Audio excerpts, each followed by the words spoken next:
Bismillahirrahmanirrahim. Hari ini aku coba secara singkat menunjukin cara belajar materi umum di rumah atau dengan homeschooling, yang itu enggak membutuhkan waktu sepanjang yang mungkin dibayangkan seperti di sekolah. Contohnya adalah pelajaran PPKN. Dan PPKN untuk 1 semester atau 6 bulan, ya 6 bulan prakteknya mungkin nggak sepenuhnya 6 bulan kalau di sekolah juga ya.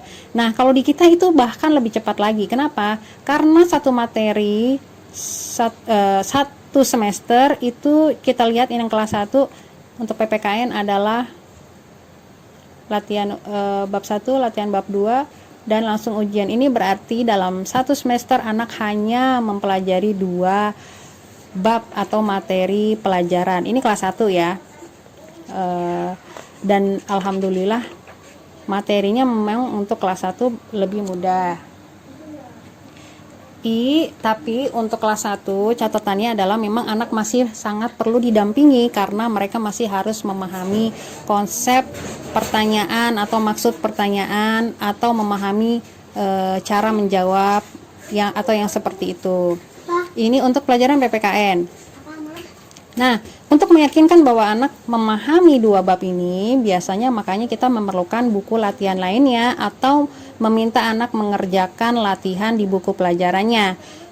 Untuk bahasan tentang buku pelajaran nanti aku bahas lain di tempat yang lain, insya Allah. Sekarang fokus menyampaikan bagaimana sih proses belajarnya. Jadi dengan buku latihan ini, dengan anak mengerjakan ini tiap hari atau tiap bertemu dengan pelajaran, jadi habis belajar ngerjain soal, kita jadi bisa lebih tahu atau lebih meyakini bahwa anak berproses atau ada progres untuk setiap materi pelajaran.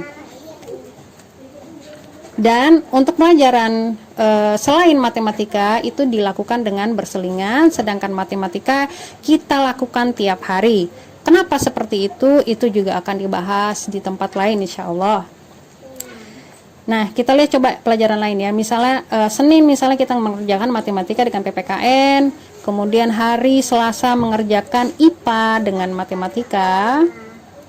Maka kita lihat coba IPA babnya ada berapa dalam 1 semester?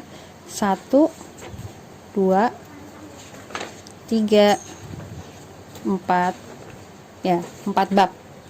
Jadi kalau secara mudahnya sebenarnya dalam 4 pekan anak sudah mempelajari 4 bab. Tapi seperti aku bilang tadi, supaya yakin bahwa anak lebih menguasai atau lebih memahami, kita minta untuk mengerjakan di buku pelajaran atau buku latihan yang lainnya. Kemudian nanti anak sudah bisa mengerjakan latihan ujian semester 1. Yang ini realnya memang insya Allah nggak membutuhkan waktu yang sampai berbulan-bulan atau sampai setengah tahun ya. Jadi seperti itu. Ya, semoga bermanfaat.